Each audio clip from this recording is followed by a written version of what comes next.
అందరికీ నమస్కారం. జ్యోతిష్య దృష్టి ఛానల్ కి స్వాగతం. తులా రాశి వారికి జరిగే శుభాలు అశుభాలేంటో తెలుసుకుందాం. ఈ వీడియోని తప్పకుండా చివరి వరకు చూడండి. ఈ వీడియోని ఇంకా లైక్ చేయకపోతే వెంటనే లైక్ చేయండి. ప్రతిరోజు మీ రాశి ఫలాలు అందరికంటే ముందుగా తెలుసుకోవాలంటే క్రింద కనిపిస్తున్న రెడ్ కలర్ సబ్స్క్రైబ్ బటన్ ని క్లిక్ చేసి ప్రక్కనే ఉన్న బెల్ బటన్ ని యాక్టివ్ చేయండి. అలాగే వీడియోని తప్పకుండా మీ మిత్రులందరితో షేర్ చేయండి.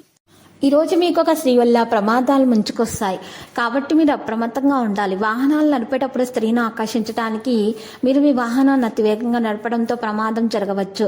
త్వరగా డబ్బును సంపాదించాలనే కోరిక మీలో పెరుగుతుంది. ప్రియమైన వ్యక్తులతో సంబంధాలు హాయిగా గడిచిపోతుంటే దానికి ప్రమాదం తెస్తాయి. వ్యాపారము వృత్తి జీవితం వల్ల బహుళ వర్ణ ముద్రిత దుస్తులను ధరించడం ద్వారా మీకు వృద్ధి చెందుతుంది. స్నేహితులు మీకు సపోర్టుగా ఉంటారు.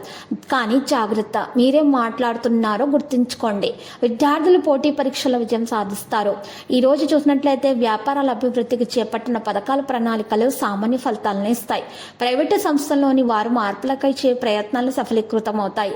మీ యొక్క కౌంటర్లలో మీరు ఈరోజు భవిష్యత్తులో మీకు విజయాన్ని తెచ్చే విధంగా ప్రవర్తించాలి. క్రీడాకారులకు, రాజకీయ రంగాల్లోని వారికి మానసిక ఆందోళన అయితే తప్పదు. ఇతరులకు ఉపకారం చేయడానికి వెనకాడరు.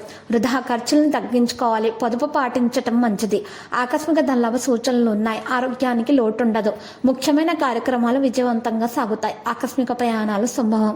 మహిళల కుటుంబ సభ్యుల సహకారాలు అయితే లభిస్తాయి. ఇంటా బయట సమస్యలు కూడా కొన్ని పెరుగుతాయి. విద్యార్థులకు కొత్త అవకాశాలు వస్తాయి. ఈరోజు గౌరవం పెరగబోతుంది. మీరు చట్టపరమైన విషయానికి సంబంధించి అనువజ్ఞులైన వ్యక్తులతో మాట్లాడవలసి వస్తుంది. మీరు ఈరోజు కొన్ని నిరాశపరిచే సమాచారాన్ని అందుకుంటారు. అధికారులు ఉద్యోగంలో సంతోషంగా ఉంటారు. పాత మిత్రులతోటి కలుస్తారు. వర్తమానంలో జీవించటం మెరుగ్గా ఉంటుంది. మతపరమైనటువంటి విషయాల వినోదాల్లో ఖర్చు ఉంటుంది. సభ్యులందరూ కూడా బాధ్యతలను అర్థం చేసుకుంటారు. ఈరోజు జీవిత భాగస్వామి విషయంలో చాలా జాగ్రత్త అవసరం. లక్కీ సంఖ్య 99, లక్కీ కలర్ ఆవాలు. పరిహారంలో కనకదుర్గమాత ఆలయ దర్శనం చేసుకుంటా లేదా అమ్మవారి ఆలయ దర్శనం చేసుకుంటా మరియు కుంకుమార్చన చేయటం ద్వారా మీకు దోషాలు పరిహారం అవుతాయి. అన్ని శుభాలు కలుగుతాయి. మీకున్నటువంటి అప్పుల బాధ కూడా తీరిపోతుంది. చిన్న పిల్లలకు ఉన్నటువంటి అనారోగ్య సమస్యలు కూడా తొలగించబడతాయి. ప్రతిరోజు ఈ విధంగా రాశి ఫలాలు తెలుసుకోవడానికి వీడియోని తప్పకుండా లైక్ చేయండి. క్రింద కనిపిస్తున్న రెడ్ కలర్ సబ్స్క్రైబ్ బటన్ ని తప్పకుండా క్లిక్ చేయండి. లైక్ మరియు సబ్స్క్రైబ్ చేసిన వారికి ఈ రోజు ఏదో ఒక శుభవార్త వినాలని నేను దేవుణ్ణి ప్రార్థిస్తున్నాను. Thank you for watching this video.